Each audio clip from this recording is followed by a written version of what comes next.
And joining us now on SportsCenter is the welterweight champion in UFC, Kamaru Usman. First of all, champ, just a couple of days till the fight. What are the final preparations looking like right now? You know, right now I'm a little hungry, a little thirsty, but that's part of the job. This is the first part that you got to get through.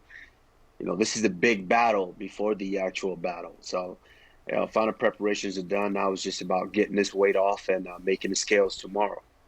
We got a chance to see history. A win would give you 13 straight in UFC and break a tie with George St. Pierre. In UFC, you don't just have to master one thing. You have to master several things to reach that kind of a win streak. What goes into that kind of sustained excellence? It's just a matter of discipline. I believe after my second professional fight and suffering my first and lone defeat, I made a promise to myself because I kind of went into that fight a little arrogant, I would say, because I didn't have all the knowledge that it was in order to be successful. And I made a promise to myself that before I step back into the cage, I have to make sure that I have every knowledge available to me in order to make sure that I never feel that feeling again. And so with MMA, you just have to know everything. You have to be a good kickboxer, a good wrestler, a good boxer, a good grappler, a good jiu-jitsu expert. Everything intertwined at one, and that is what I am the best in the world at. One of the storylines for this fight, of course, is that Gilbert Burns, the challenger, is a former training partner of yours. Now, he said he doesn't know what role that's going to play in this fight, but I've seen analysts say that it favors the underdog. What do you think about what role that could play? It is what it is. That's up to them. For me personally, I know how I am. I know how my mind works, and it's just still a trap up here. Each and every time I step into that octagon, I see no face. I just see the task at hand, and I have to go in there and take care of business.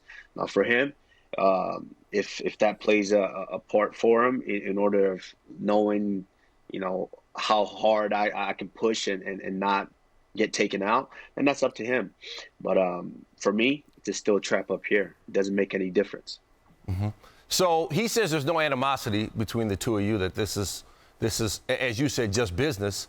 But how is it different from someone who you may not know or someone who you may have some animosity toward? In a sense, it's a little different because, if it's someone that you don't know and that doesn't completely kind of respect you, they say whatever they say to try to build themselves, to build a fight and whatnot. But in this case, it's a little different. But in a sense, it's the same for me, because what could be more personal than someone that you trained with, someone that you sweat with for years, and now they look at everything that you have and what you've accomplished, and they say to themselves, you know what, I want that.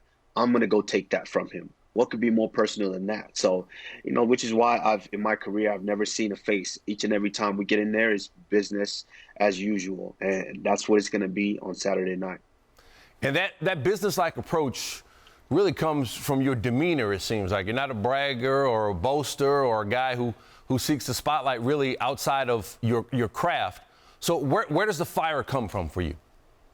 The fire comes from just years of practice and discipline. When I started playing sports at a young age, I had to decide very quickly that if I was going to be successful at this, I needed to give it my all. So I've been that guy who I work when no one is watching.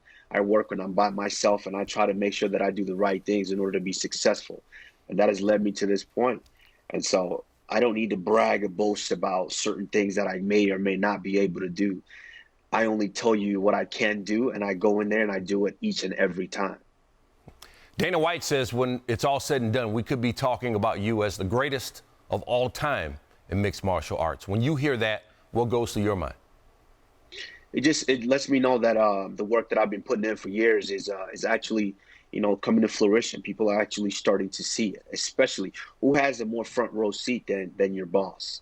And so that just lets me know that I need to just continue to do what I've been doing. And when it's all said and done, I'll let the people decide. I'll let them bestow that crown upon me as the greatest of all time. And as for Saturday, Burns says he envisions his hand being raised after a finish. What do you see? Everyone does that. When you're the champion, everyone has to say that. Everyone has to see that. My previous opponent, he got on here and he said that I'm gonna baptize him. I see my hand being raised after knocking him out. They all say that, and they all step in there and they realize that it's a completely different savage and a different monster than they've ever been used to. All right, we'll see Saturday night. ESPN Plus, Kamaru Usman putting his welterweight championship on the line against Gilbert Burns. Chet, we appreciate you taking the time. Best of luck Saturday. Thank you so much. Thanks for watching ESPN on YouTube. For live streaming sports and premium content, subscribe to ESPN Plus.